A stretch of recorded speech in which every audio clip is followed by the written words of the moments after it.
Let's all say, Namo Vishnu Padaya, Krishna Pristaya Bhutale, Srimate Bhaktivedanta Shamini Namane, Namaste Saraswati Devi, Gauravani Pacharani, Nir Vishesha Shanyavadi, Paschatya Reshatan.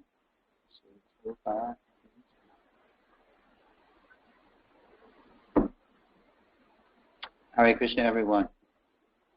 My name is Sureshwara Das, and welcome to the 2015 edition of the seminar series called Srila Prabhupada, Our Founder Acharya, as you can see on the slide, the subtitle, celebrating Srila Prabhupada's preeminent position in ISKCON, as well as every follower's foundational relationship with him. As I've come to put it, the Founder Acharya is the fulcrum.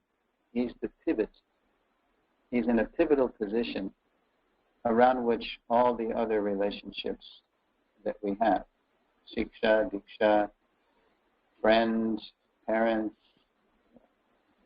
or parents with children, you name it, to the extent that our Founder Acharya is pleasing him, is the center of that relationship. That's a healthy, happening relationship.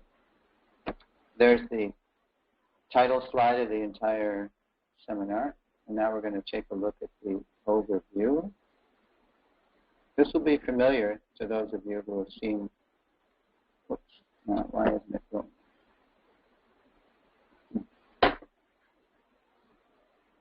Okay, here we go.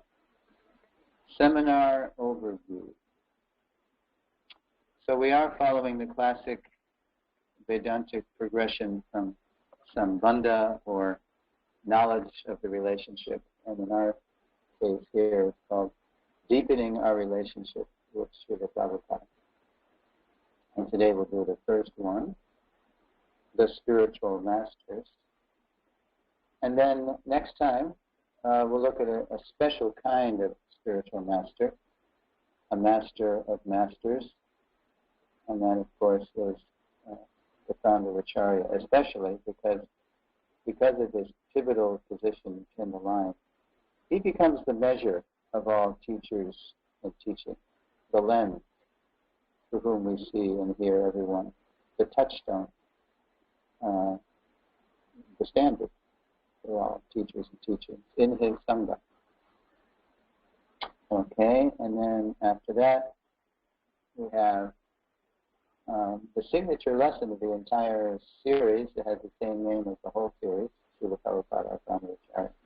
We show in this lesson how Prabhupada fulfilled that role like no one ever has, at least to our knowledge. By the grace of the previous Acharyas and Lord Chaitanya and the six Goswamis, Prabhupada was able to do something that no one ever did before. So, that's Sambandha. And then, once we deepen our relationship with Srila Prabhupada, then we can talk about deepening our commitment to his mission, because the more we know Prabhupada, the more we're inspired to give our lives to his service. So that's where Abhideya comes in, deepening our commitment to Srila Prabhupada's mission. First of all, his mission's roots, which is like a lifetime in preparation kind of lesson that you've read the Lilamrita. Then how Prabhupada manifested that preparation astonishingly in only 12 years all over the world as the ISKCON branch. And then the great unfulfilled phase of the mission, that phase at which we're still on the threshold. And then finding our mission in his mission. The Hare Krishna movement has a place for everyone. So we looked at how to find our natural place.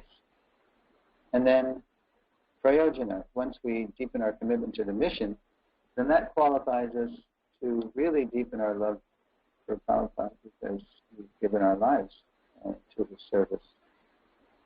And lesson 8 is actually the most intense lesson of the whole seminar, because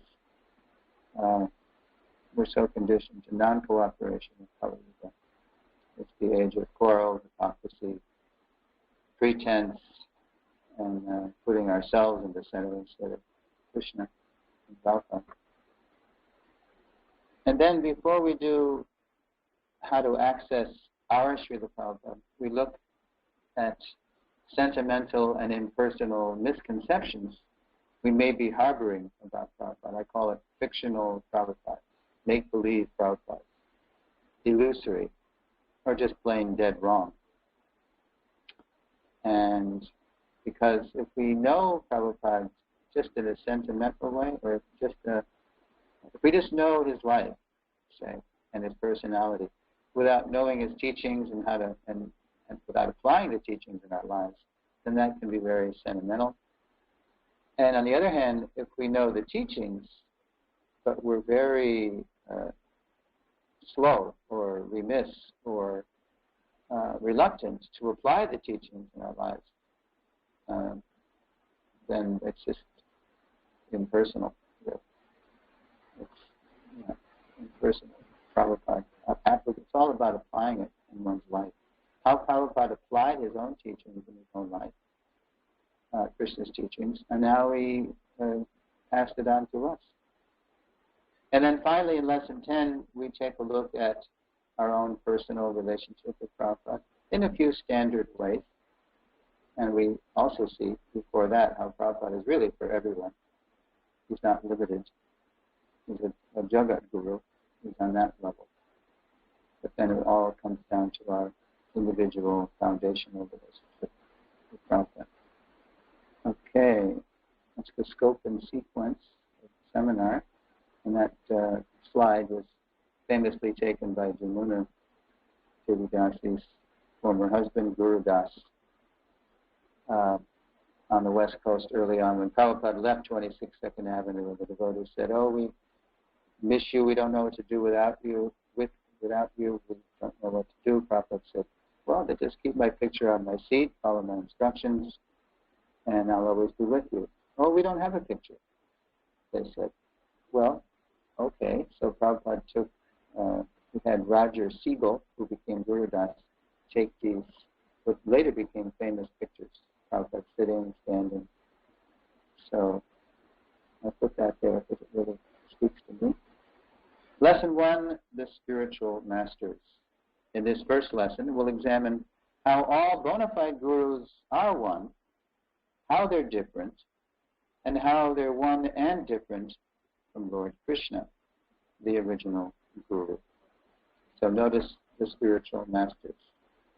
We are drawing from the very first chapter of Sri Chaitanya Chaitamrita, in which Prabhupada and Kaviraj Goswami give a nice overview of the guru-disciple culture, Guru Tattva. And we discover, as you see in the lesson, how going back to Godhead is a very plural enterprise. It's not just about one person. There's Kaviraj Goswami writing. CC, he's in his 90s. He's losing his vision. His hand is trembling. We would say nowadays he has Parkinson's. But he's empowered to write the definitive biography of Lord Chaitanya because of his full faith in Guru and Krishna. So, of all the thousands of verses in CC, the very first two Sanskrit words of the first verse, they set this tone for the whole chapter, for the whole lesson. The Sanskrit is Bande Gurun, which means I offer my respectful obeisances unto my spiritual masters. Bande Gurun Isha Bhaktan Isha Misha Vatarakan Tat Prakasham Tat Chakti Krishna Chaitanya Sangikam. Kaviraj Goswami offering obeisances to his spiritual masters, to the Supreme Lord, all the devotees of the Lord, with all the aspects of the Panchatattva. Prabhupada remarks, not in a purport, that of course he did not purport, but just before the first verse, at the end of the introduction, Prabhupada writes, Srila Krishnadas Kaviraj Goswami uses the plural here to indicate the disciplic succession.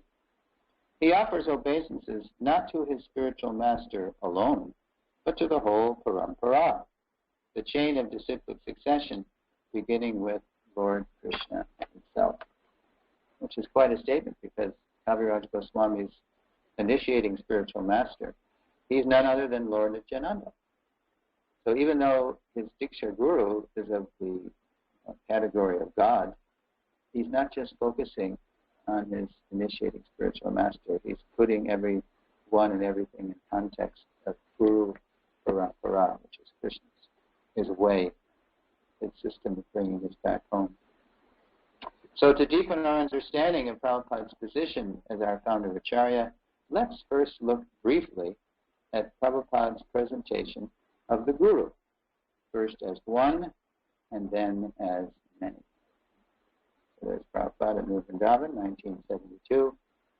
If you go to YouTube and type in 1972 New Vrindavan Vyasa Puja address,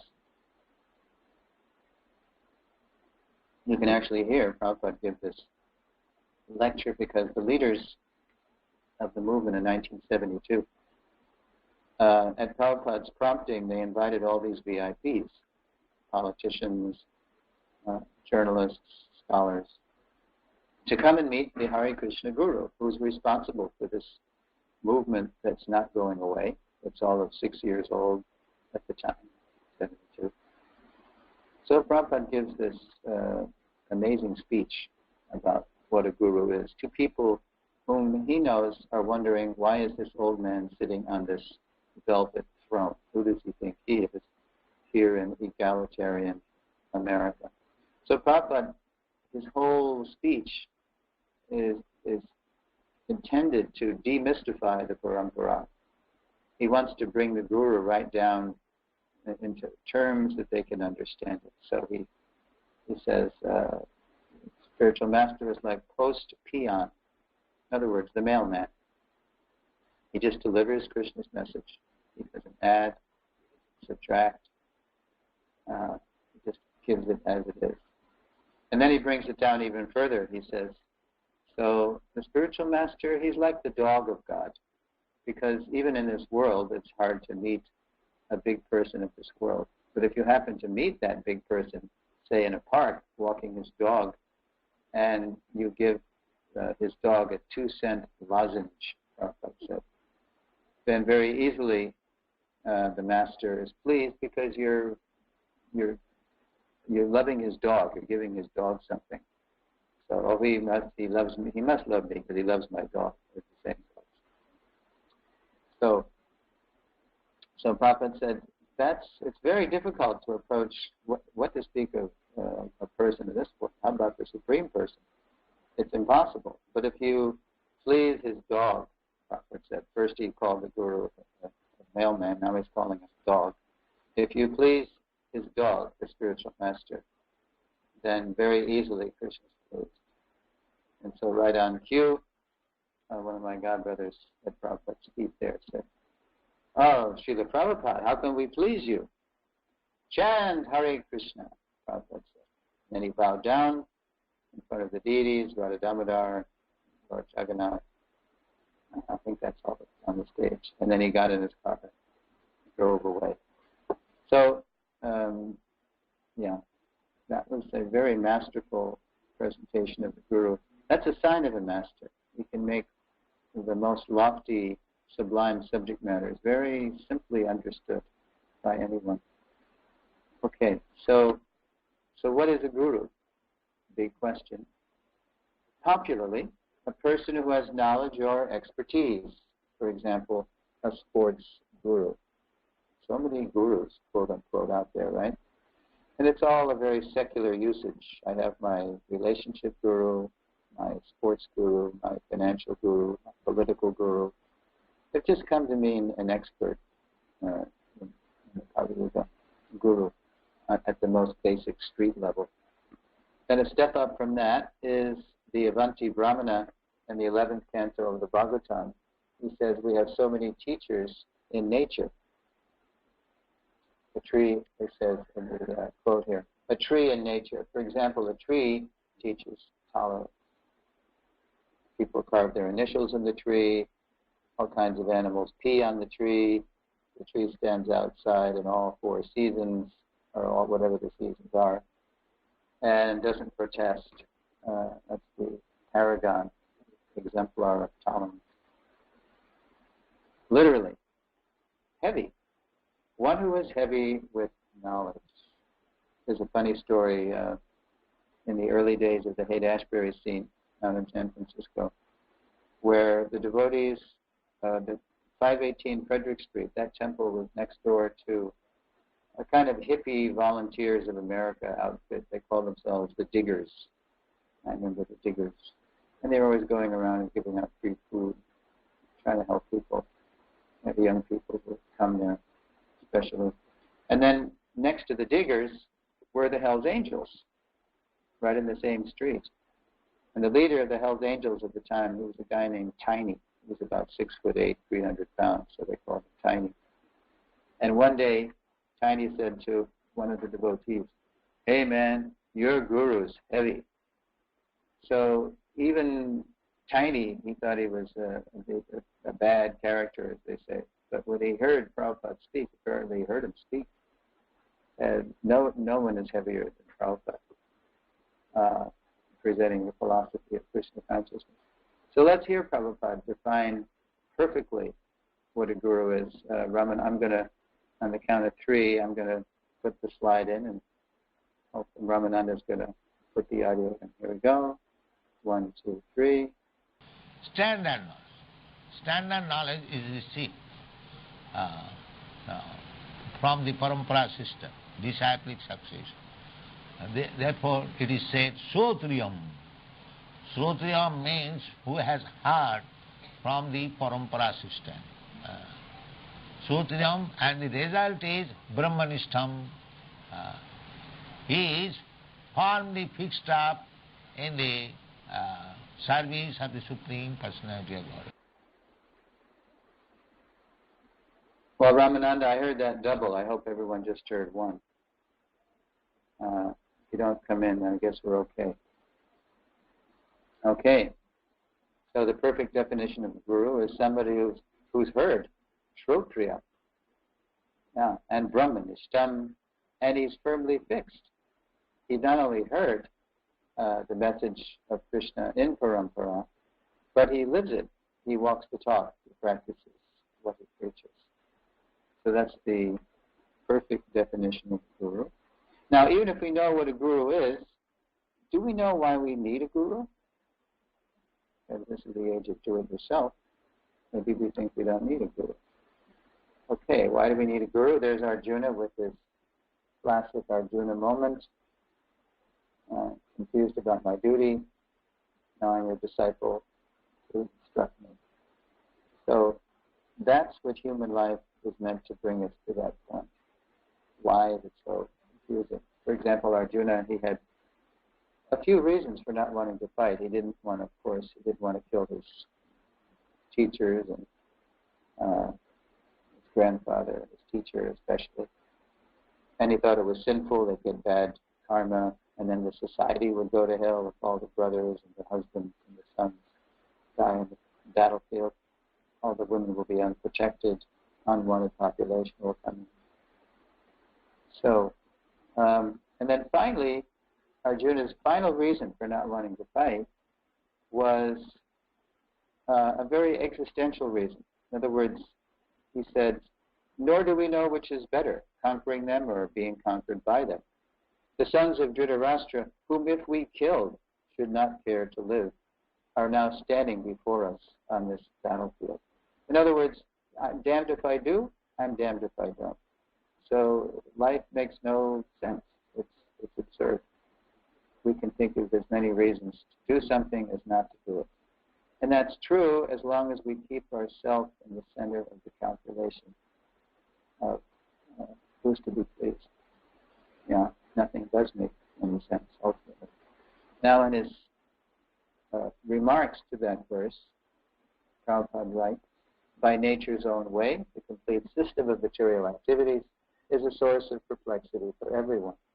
In every step there is perplexity, and therefore it behooves one to approach a bona fide spiritual master who can give one proper guidance for executing the purpose of life. I mean, think about it. To learn almost anything, we need a teacher.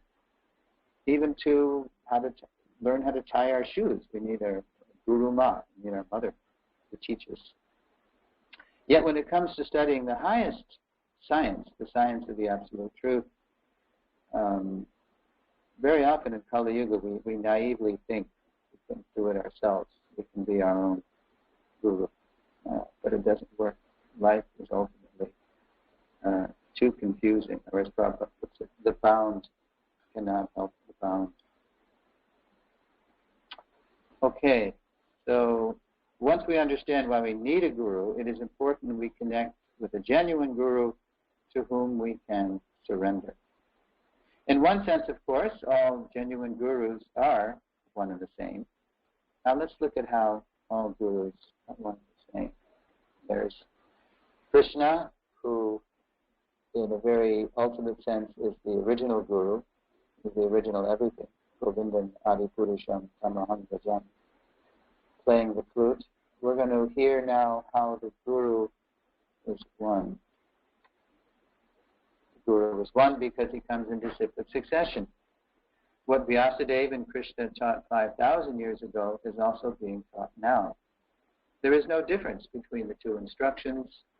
Although hundreds and thousands of acharyas have come and gone, the message is okay. So, yeah, that's how like all mailmen are one, right? In one sense, because they don't change anything; they just deliver the letters as they are. So all real gurus, any guru worth the name, he's not making anything up. He's simply creatively, but faithfully, representing the parampara for the new time. So that's how gurus are one. How is the guru different? In a few ways, at least.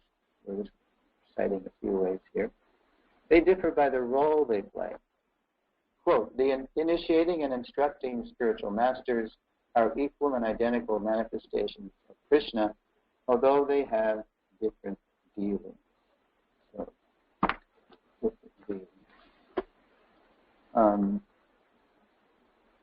now, what do we mean by that, different dealings? Well, there's a nice example in a book called Sri Krishna Bhajanamrita by Srila Narahari Sarkar, whose name we sing Gaurarti, we span in Gaur Chaitanya. And this Sri Krishna Bhajanamrita, it's 60, 70 verses. And in those verses, Narahari Sarkar, he talks a lot about guru-disciple relationship. And here's an interesting analogy he makes, and it's very dated, you could say. It's hard to find this actually happening nowadays, but here's what Narahari Sarkar says. Quote, a faithful son may go out for earning money and subsequently bring to his father the wealth gained. Then later the son may ask for some allowance from the father, and whatever he receives from the father, he is entitled to spend on his own enjoyment. So that's the first side of the analogy. It's the father and son, it's earning money, it's giving it to the father, and depending on the father to receive it back. That sounds rather dated, but that's some kind of traditional way things are done. Here's the other side of the analogy. Similarly, a disciple may hear some instructions from another advanced Vaishnava, but after gaining that good instruction, he must bring it and present it to his own spiritual master. He should hear the same teachings gained from his own spiritual master with appropriate instruction. So there you get the parental role, or you get the different roles here. Your personal spiritual master is like your parent, and your uncles and aunties, they could be like instructing spiritual masters. Now here's an observation about that, these different roles. In ISKCON's global family, initiating gurus are like parents, and instructing gurus are like well-wishing relatives. At the same time, their particular prominence in our lives depends on the relationships we develop with them. Sometimes we are closer to our parents, And sometimes we become closer to our uncles and aunties. It's like, we have the example of Bhaktivinoda Thakur, who took initiation from one Bipin Bihari Goswami, and then later on, differences developed between Srila Bhaktivinoda and Bipin Bihari. One was that Bipin Bihari Goswami, he was really fixed on the disciplic succession as being a line of initiators and initiated. Whereas Srila Bhaktivinoda and later his son Bhaktisiddhanta and our Prabhupada made it very clear that the essence of the parampara is shiksha. That's really what it's all about. And so that list is a line of teachers, not necessarily a line of initiators and initiated. Now, so in our ISKCON Sangha, the initiators become like parents and the uncles and aunties like relatives. That shouldn't be a problem if all of them are well-wishers, non-envious, serving cooperatively in our founder Acharya's mission. If that's there, then harmony prevails, not politics or competition in the destructive sense. Okay, so that's one way gurus differ. They differ by the role they play. And let's take a look at another one. Qualification. This is from a letter, a very early letter, if you look at the byline there, 26 April 68. Quote, a person who has liberated Acharya and Guru cannot commit any mistake. But there are persons who are less qualified or not liberated, but still can act as Guru and Acharya by strictly following the disciplic succession. So that's a kind of an eye-opener. Liberated and non-liberated gurus. One may say, well, that's just a letter. I want to see it in a purport. Well, here it comes. Quote, this Krishna consciousness movement directly receives instructions from the Supreme Personality of Godhead via persons who are strictly following his instructions. Although a follower may not be a liberated person, if he follows the Supreme liberated Personality of Godhead, his actions are naturally liberated from the contamination of the material nature. Lord Chaitanya therefore says, by my order, you may become a spiritual master. One can immediately become a spiritual master by having full faith in the transcendental words of the Supreme Personality of Godhead, and by, and here's the phrase again, strictly following his instructions. So that's the main qualification, whatever one's level is that if the Guru is strictly following the instructions of his spiritual master, and that always comes out in time. It's not following, not. That's a bona fide spiritual master, a strict follower. One who is a strict follower is competent to be a leader, a teacher. Okay, of course that's no small thing. What does that mean, strict follower? That unfolds during the summer. Okay, let's look at one more way. No, I'll just read your quote here first. Observation. Liberated or non-liberated, a guru is genuine if he, quote, strictly follows the order of Guru and Krishna. In this way, according to one's capacity, everyone can become a guru and please Srila Prabhupada and Sri Chaitanya Mahaprabhu. Quote, because people are in darkness, we require many millions of gurus to enlighten them. From lecture, therefore, Chaitanya Mahaprabhu's mission is, he said, that every one of you become guru. And if you think, but I have no qualification, how can I become guru? There is no need of qualification. Still I can become guru? Yes. How? Whomever you meet, you simply instruct what Krishna has said. That's all, you become guru. I present that quote because, again, it's all about strictly following, and Prabhupada says we require many millions of gurus. So that's extraordinary. It's a big hint about what the guru-disciple culture in ISKCON will eventually look like. So, So that's the second way gurus differ. They differ by the qualifications they have. Let's look at another way. By commitment. Quote, the spiritual master who first gives information about spiritual life is called the Vartma or Darshika Guru. The spiritual master who initiates according to the regulations of the Shastras is called the Diksha Guru. And the spiritual master who gives instructions for elevation is called the Shiksha Guru. So notice the flow there, from introducing to initiating to instructing.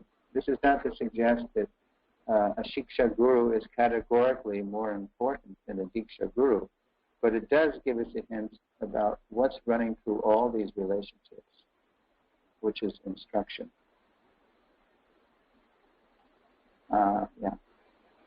For example, what was the commitment of Prabhupada's friend Narendranath Mullik to him spiritually?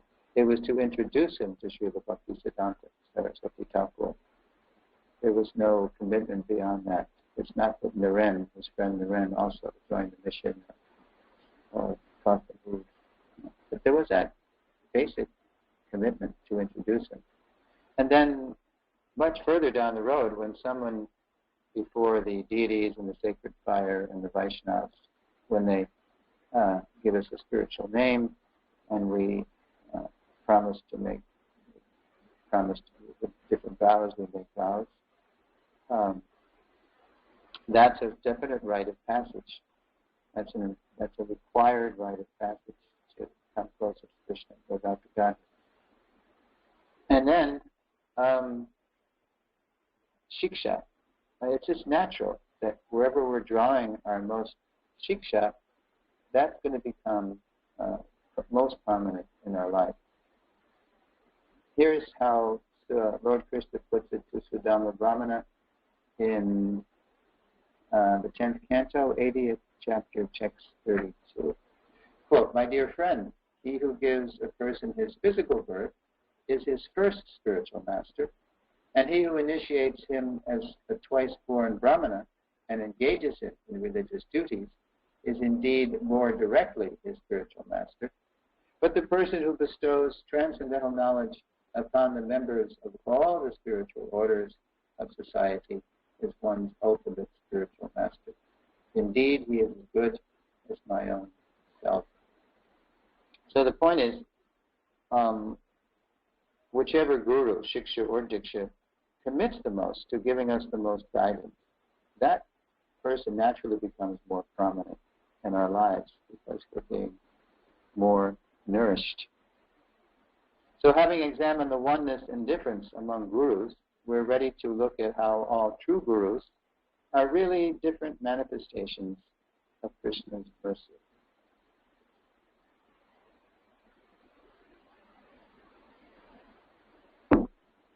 So there's Srila Narada Muni playing the part of the spiritual master of a literary incarnation of God, namely Srila Vyasadeva.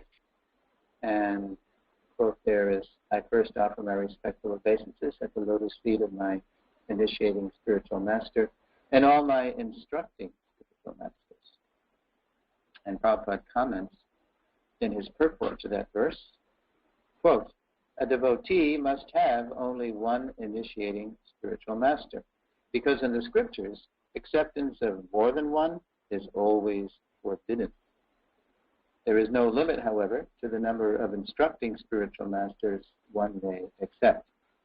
Generally, a spiritual master who constantly instructs a disciple in spiritual science becomes his initiating spiritual master later on.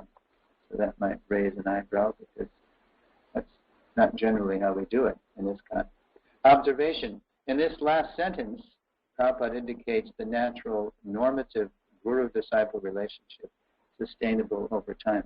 I'll read that sentence again, that challenge from Prabhupada.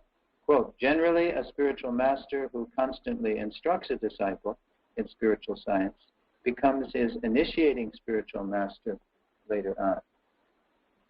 So to help our own guru-disciple culture become more local and sustainable, Prabhupada says we need to train and empower, quote, millions of gurus worldwide to act as local spiritual masters, both initiating and instructing, as Prabhupada has indicated.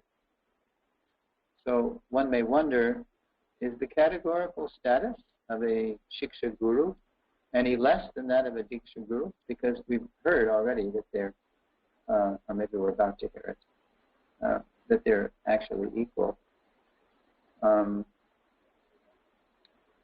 So let's look at that. Okay. Yeah. One should know the instructing spiritual master to be the personality of Krishna. Lord Krishna manifests himself as the super soul and as the greatest devotee of the Lord. And here's how Prabhupada comments on that remark. Quote, Sri Krishna himself teaches us as the instructing spiritual master from within and without. From within he teaches as Paramatma, our constant companion. And from without he teaches from the Bhagavad Gita as the instructing spiritual master. There is no difference between the shelter-giving Supreme Lord and the initiating and instructing spiritual masters. And then Prabhupada raises that point to a warning. Listen to this. If one foolishly discriminates between them, he commits an offense in the discharge of devotional service. Now, as the next two slides remind us, the essence of initiation and instruction is the transference of Krishna consciousness. Now, this is very telling because it's obviously the appearance of Lord Krishna. And where did Krishna appear? He chose to appear in a prison. When? At midnight. And what were the circumstances? A raging storm outside.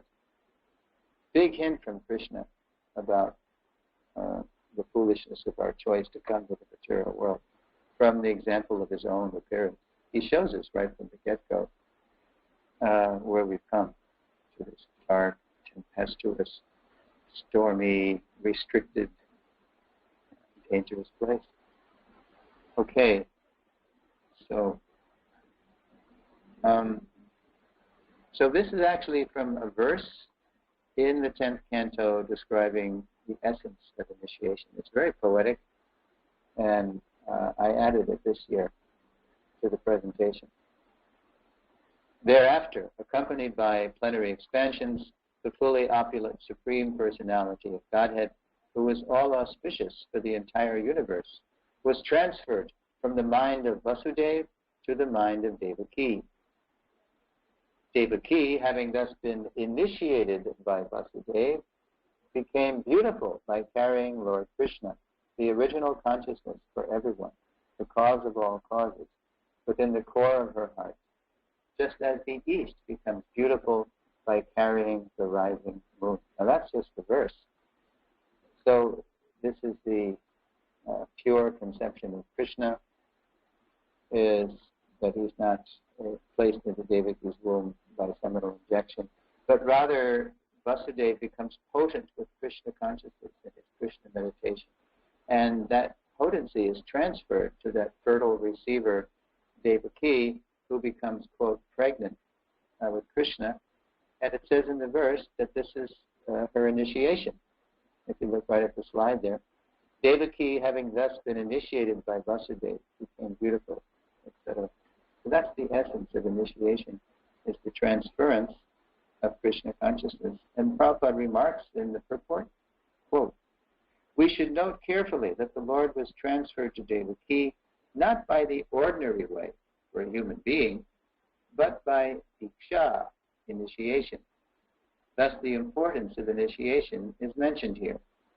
Unless one is initiated by the right person, who always carries within his heart the Supreme Personality of Godhead, one cannot acquire the power to carry the Supreme Godhead within the core of one's own heart. Yeah. So a real initiation means that there's a change of heart going on. There's a transference of Krishna consciousness. That's why Prabhupada would tell us later So I accepted him immediately, speaking of Srila Bhaktisiddhanta. Not officially. It wasn't a ceremonial acceptance, but it was a change of heart. Not officially, but in my heart. Right from that first meeting, Prabhupada's allegiance, it just flew like a bird from Gandhi to Srila Bhaktisiddhanta. So that's what initiation really is about, and that has to happen somehow by the time of initiation. Otherwise, it's not a real initiation in the deeper sense. It has to be full of transference of Krishna consciousness. Okay, so let's look at not only are gurus one and different, so is the guru and God. With dramatic empowered genius, Prabhupada was able to communicate this subtle spiritual truth even to raw recruits. So we're now going to see how Prabhupada communicated this idea of the oneness and the difference of Guru and God. What we sing when we sing this Gurvastakam, Sakshad Hari, Sakshad Hari Tvena. Spiritual master is to be honored as much as the Supreme Lord, the confidential servitor. Not that he's God, but he's the Supreme Personality of Servitor God.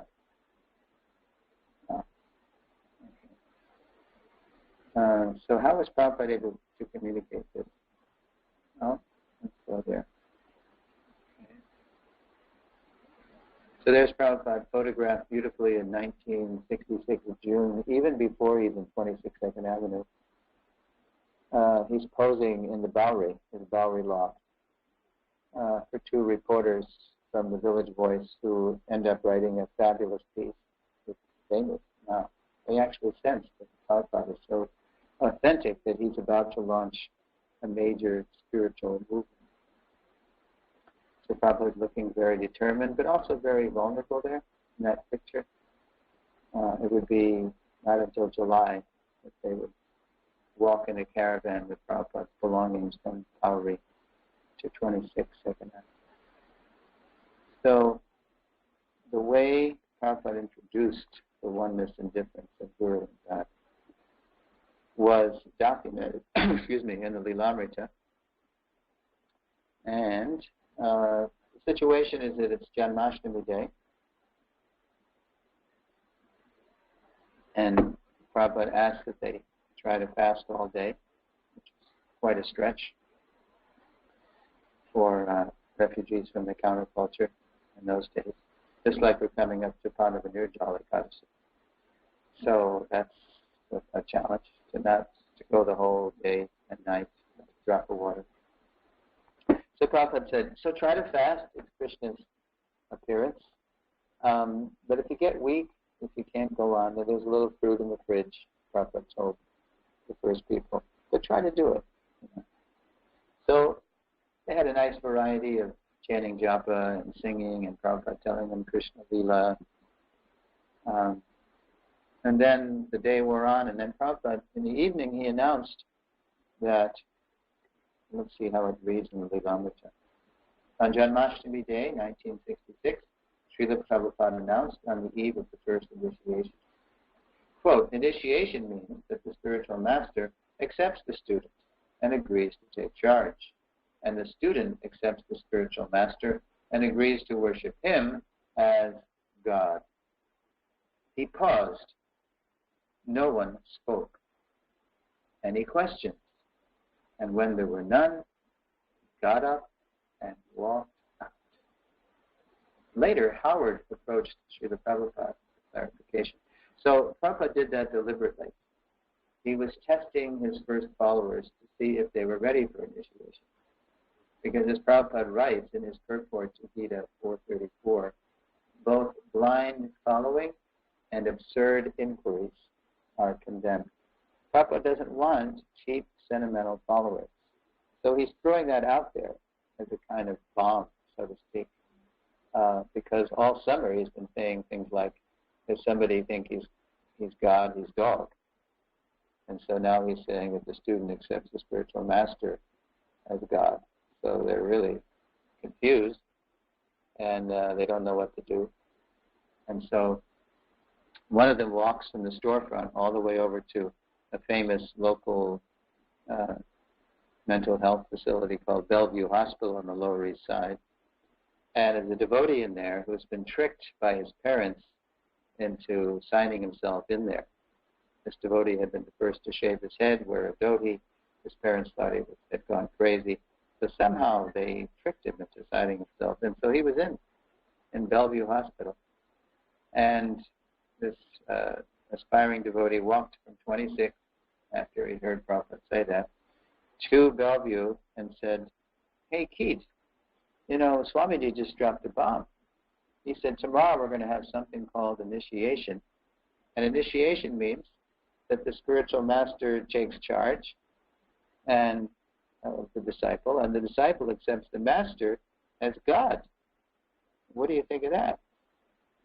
So, you know, Keith was a little shrewd, so he said, well, we're already accepting everything he says as the absolute truth. We may as well accept him as God. What's the problem? Well, Wally wasn't quite satisfied with that, so he walked back to 26 2nd Avenue and spoke with Howard. Howard was a large-bodied individual, very professorial, big beard. He was an English professor.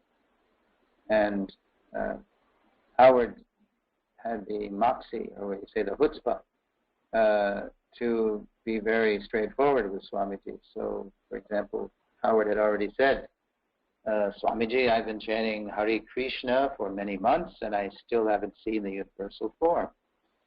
So Swamiji said, "Oh, keep chanting." It's like crazy questions, perfect answers, right? Prabhupada knows how to answer the mentality of people. He just said, keep chanting. So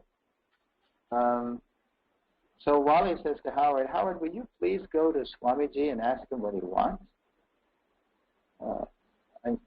Ask him what he wants. Excuse me. Ask him what he means. Ask Swamiji what he means that the spiritual master is to be accepted as God. So Howard agrees, and he goes upstairs, and here's how it reads in the Lilamrita. Later, Howard approached Srila Prabhupada for clarification. "Does what you told us this morning," Howard asked, "mean we are supposed to accept the spiritual master to be God?" "That means he is due the same respect as God, being God's representative," Prabhupada replied calmly. "Then he is not God?" "No," Prabhupada said. And then we scroll the punchline. "God is God. The spiritual master is his representative. Therefore, he is as good as God, because he can deliver God to the sincere disciple." Is that clear? And it was. Prabhupada was waiting for them to come to him for clarification. He saw that they were inquisitive enough to be bona fide candidates to be disciples. So he went ahead and he initiated that first batch on his Vyasa Puja Day, and then the second batch a couple of weeks later on Radhastami, and then I think there was one in October around Govardhan Puja. And then finally, it wasn't until late in November that one of the first initiates said, "Hey, Swamiji, are there any rules to this practice?" Because Prabhupada wasn't stressing. He was mentioning the rules, the 4 rules, but he wasn't stressing it. He was more stressing giving them a higher taste through chanting. So, and we know this is true because it wasn't until the very next day on a famous piece of paper dated November 25th, 1966, that Prabhupada posted this notice, which became famous. First he posted it on the bathroom door of 26 2nd Avenue. And then it was mimeographed, and it's now enshrined in many places in our movement, including many temples. And it says something like, "All initiated devotees must," and then the first thing is, "attend morning and evening classes." It's really all about hearing. That's the key to getting a higher taste. And then must not have any kind of intoxicating habit. Yeah. And what else? No illicit sexual connection. Then there's other things too. It's almost like a mini Hari Bhakti Vilas for Lower East Side. No unnecessary sporting, and no intimate mixing with non-devotees. Yeah, perfect for the context there. These new recruits are huddled into this little urban commune, and Swamiji wanted to protect their budding creepers. So he posted that. But that was only after a few initiations that Prabhupada made it very emphatic in writing, the rules. And he's following Rupa Goswami in that regard, who said, Tasmat ke napyuparena manak Krishna diveshayet sarve virinishedha syor etayor eva kinkaraha. That somehow or other the mind should be fixed on Krishna. All the rules and regulations of the scriptures should be made servants of this highest principle. The principle of giving people a higher taste, fixing the mind on Krishna, so that they automatically give up the lower taste. Okay, so it's almost 7 your time.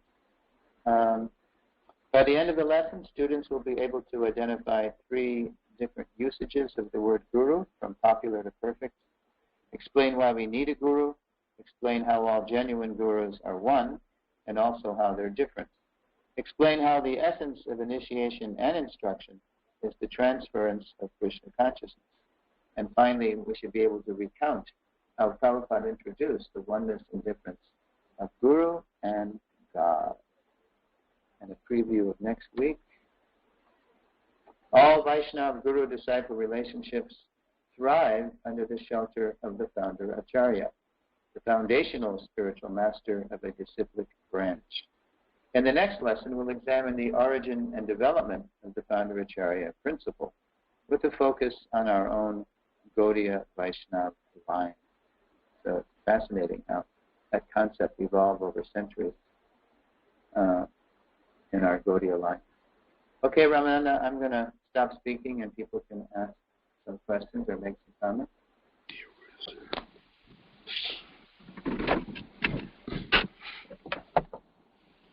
Well, I have a comment. Mm-hmm. This is probably the 4th or 5th time I've heard this seminar. Mm-hmm. And I was just thinking, when you summarized at the end the different things that the student or whatever would understand by this lesson, I was just thinking, my goodness, if Shareshwar turned around and said, okay, so who knows the answer to this question, I would kind of hesitate. So, I don't know what that means, other than being dull. But anyway. Well, that's why I have student notes. That I know it's Kali Yuga, and that we forget as soon as we hear practically. So, at the end, like we did last year, I send around the latest edition of the notes, and so you can refer to them, refer to the point. Sreshwarji, I've heard the class, the seminar, gosh, probably, I don't think anyone's heard it more than I have, because we've heard it a bunch of times here together on the Sangha. Then we did it at our place in Ramanalo. And I got to tell you, it just keeps getting better and better, and it just keeps improving. It's so sweet. One thing that jumped out at me this time, and I know you've said it in previous classes, I don't know why it took this time to really jump at me, with that beautiful, powerful analogy about initiation. I know I heard it before, but I don't know why it just hit me like a ton of bricks today. It's so powerful, using the analogy of Krishna. When Krishna appeared, he appeared within the mind of Vasudeva, and then from the mind of Vasudeva to the heart of Devaki, and in this way she became impregnated, and tying that into initiation. That's what happens when one is actually given initiation. That was powerful. I don't know why I didn't get it before. Now I really see why you used it. It was incredible. But at the same time, you said something earlier in the class, so this is kind of a big leap. You were saying that to give initiation, or guru, the qualification of guru, and that also, I never heard it so clearly before, was that one who's just strictly following, one who strictly follows the order of the spiritual master, then he is qualified to give initiation. So it seems like a big leap. One who was following, just strictly following, perhaps not a pure devotee in the sense that they're Premanjana Charita Bhakti Velochanena, where he's looking, he's seeing Krishna. But someone who's just simply following, to be able to make that transmission when Krishna's not so perfectly situated in his heart, yet with deep, deep realization, to be able to impregnate someone giving Diksha. Mm-hmm. Mm-hmm. Yeah. How do we assimilate those two together? In other words, it's a big leap, perhaps. Yeah, big. From someone in, say, an initiating guru in ISKCON, all the way up to Vasudeva. Yeah, right. Yeah, big right. leap. So I think that's a good example of why, in the very beginning, Kaviraj Goswami is offering obeisances not just to his initiating guru, even though he happens to be God, Lord Nityananda, but it's Vande Gurun. He's offering, it's plural obeisances. His initiator, all his instructors, the different aspects of the Panchatattva. So that's why I make the point that really all gurus are different manifestations of Krishna's mercy. And they're all on different levels. But if they're all strictly following whatever level they're on, we're getting nourished, we're getting connected. And it's not just about one person. For example, Krishna Kshetra Swami, who was an American who joined in Europe in the 70s and has been there for decades, and he recently took sannyas. So when he initiates people, he advises them, welcomes them, encourages them to take healthy shiksha from wherever they can get it, because he knows that being their initiating guru, they're not going to always be with him. So he encourages them to do that.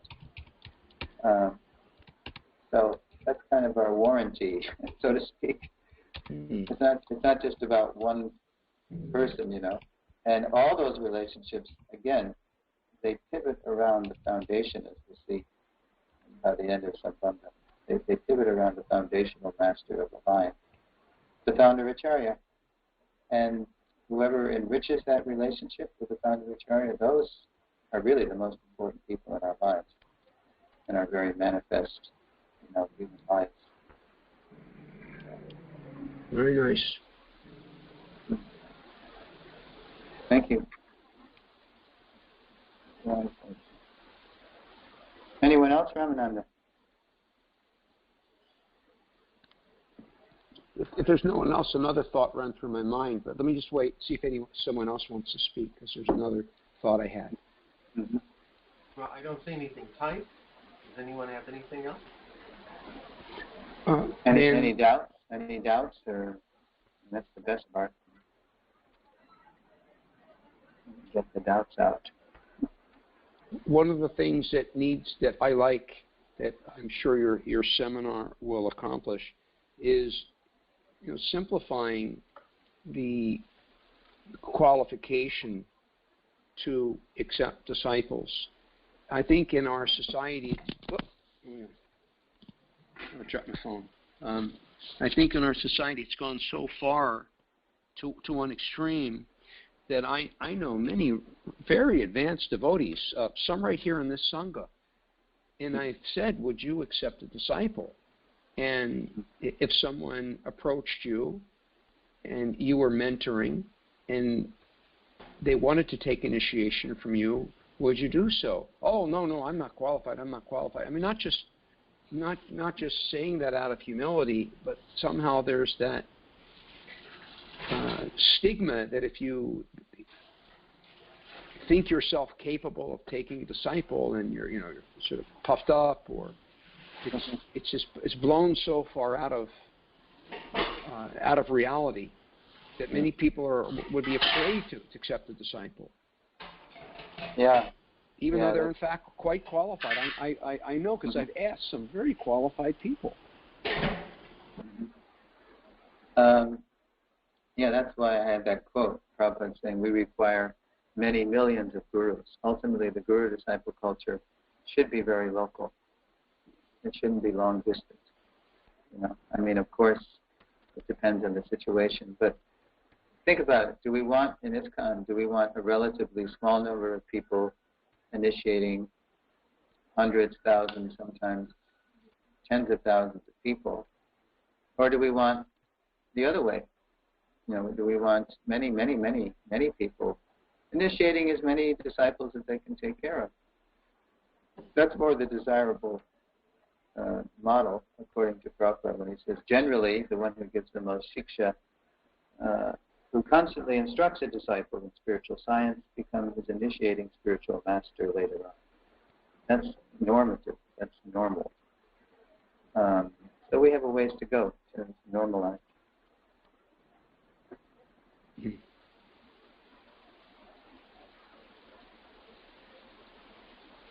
Are there any updates since our last seminar in terms of the GBC, etc., whoever that ecclesiastical body is who has that responsibility of encouraging, opening it more, encouraging many, many others to step up? I don't know.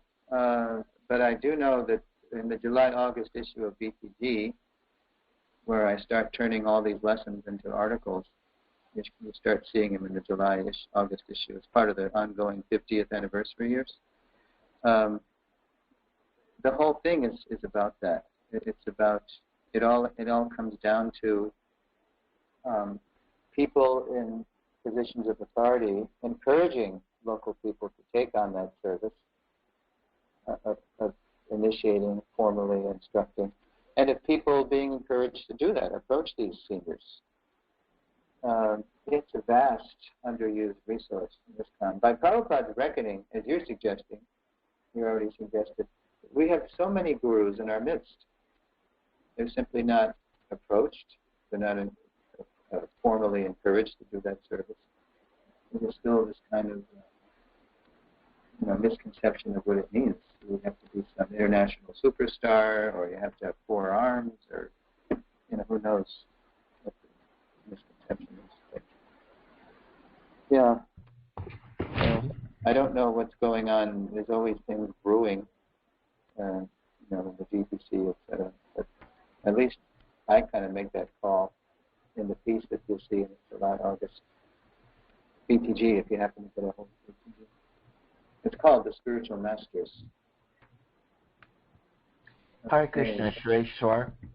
I was wondering if it couldn't be also there's love and trust on one side, and then how about, isn't there also a kind of a fear that it could get out of control if you have so many spiritual masters, and who's going to really police it to make sure that they don't offer something that's different? It's love and trust, but there's a certain fear also. How do you keep it in control? Mm-hmm. Well, a couple of things come to mind, and one is that it actually was the vision of Bhaktivinoda, Srila Bhaktivinoda, Srila Bhaktisiddhanta, and our Prabhupada, that the whole mission would be supervised by a governing body to whom everyone, including individual BBCs, are accountable. As the co-chair of our Prabhupada Position Committee, sometimes Bhakti Thuru Maharaj, he says, if the GBC should say to me tomorrow, I'm sorry, Maharaj, but the way you've been speaking, the way you've been behaving for the past year, we want you to hold off on initiating for some time. We're suspending your initiation. As Bhakti Thuru Maharaj puts it, if I call myself a follower of Prabhupada, I won't turn on my heels and walk off in a huff. Rather, I will heed that directive and cooperate. So the key to making all that work, of course, is having qualified people in positions of leadership, whether it's GPCs or gurus, and having everyone really be absorbed in the life, the teaching, the mood, and the mission. Not just mechanically or sentimentally, but really deeply be absorbed in the founder Acharya's life teachings, mood, and mission. And if that's the case, then we're less likely to go off the rails, so to speak. It's because we're still in recovery from this time in the 1980s when ISKCON did go off the rails, big time, or Prabhupada being put kind of in the background, that we're having this seminar still. Because very often people only come to town when their personal Diksha Guru Maharaj comes to town. That's a serious misconception. So, the fear is precluded, is prevented, the fear of things getting out of hand. When you have the guru-disciple culture revolving around the founder Acharya, and then it's very clear what's authentic and what's not, when everyone's deeply absorbed. Of course, there's always different perspectives, but it just comes from, the fear comes from the lack of being grounded in the founder Acharya, and it being all about just the current gurus, who are crucial people, but they don't replace the founder Acharya. You've got to be grounded and anchored. Your voice, Prabhu, was familiar. Who asked the question? Madan Mohan. Oh, Madan Mohan. Oh, okay.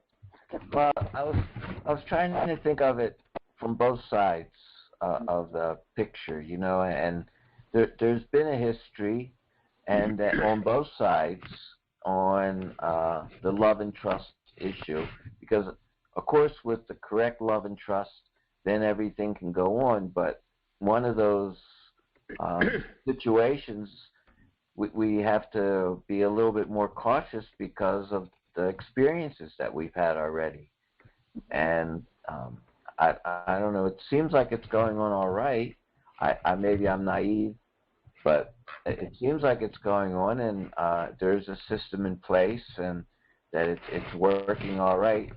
How would you change it if you could? Well, I agree there has to be supervision. Some would say the GBC should completely distance itself from that kind of supervision, but that's not what we pick up from Bhaktivinoda Bhaktisiddhanta Prabhupada. The only thing I would say is what we said in the lesson, is that more people should be approached to take up the service, because there's still too few people acting in that role of initiator and formal instructor. It's all very often just put on the initiator, who's a crucial person, but he's not the founder Acharya. And the founder Acharya wants a very local, personal, natural guru-disciple culture in its time. So that's the main thing. I would think more people have to be encouraged to step up and take that responsibility.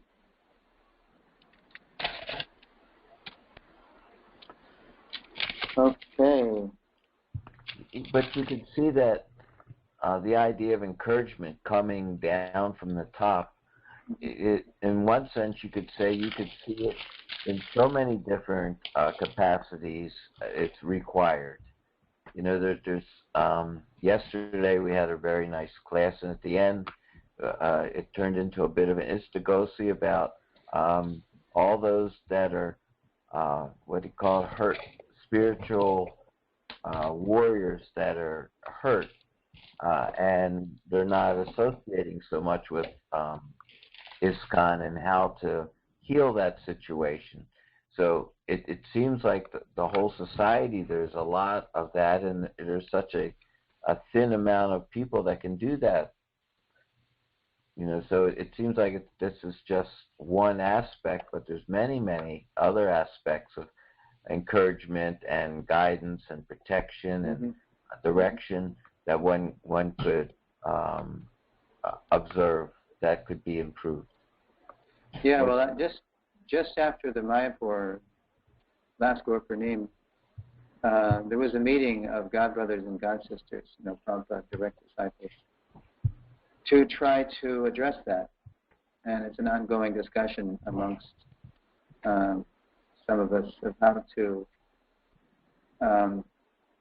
interface with the leadership, because very often there has been a disconnect between the Prabhupada initiates and the leadership for many years. So how to make a constructive interface. So what was the result of the meeting, and what was the progressive ways to implement what you came up with, or was it just a one-time airing out of the views? Did it have a progression and a way to instrument what you came up with, and some recognition that it was a valid group that even had a say in the matter?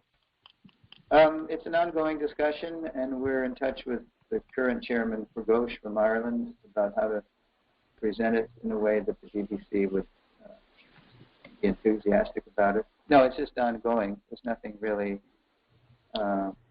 Is it a formal group, or just who happened to be there? Is there a way to participate or interact with that? Yeah, if you email Mahatma, he's kind of the unofficial chair of the group. He can maybe get you, I think it's a Google group, or maybe it's just an email. I forget exactly. Yeah, Mahatma's your man. Is there any way to, is it exclusive or inclusive, or is there any, it's first I've heard of it. Mm-hmm. Well, it's not an official group. It's just a group of godbrothers and sisters who are starting something. I think Mahatma, you better talk to him to see how open it is. I know there's an idea of, once it's formed, of not being a free-for-all. It's open. Anyway, talk to him and see what the latest concept is. There'll be different aspects to the group. Maybe the core group will just be, amongst a few people, and then there'll be outreach. But Mahatma can tell you more. Does it have a name besides the group?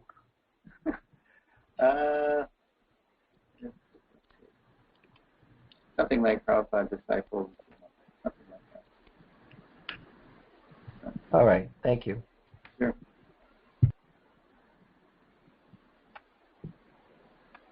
Okay. So thank you for listening, and next Wednesday will be the founder of Acarya. Really great, Prabhu. It's, to me, as I say it again, just keeps getting better, keeps getting sweeter. Very encouraging. Okay, Ramananda, we're going to sign off. Okay. Thank you, Sureshwar Prabhu. Jai, Sureshwar. Keep trying. Thank you, Prabhuji. Srila Prabhupada. Jai. Jai.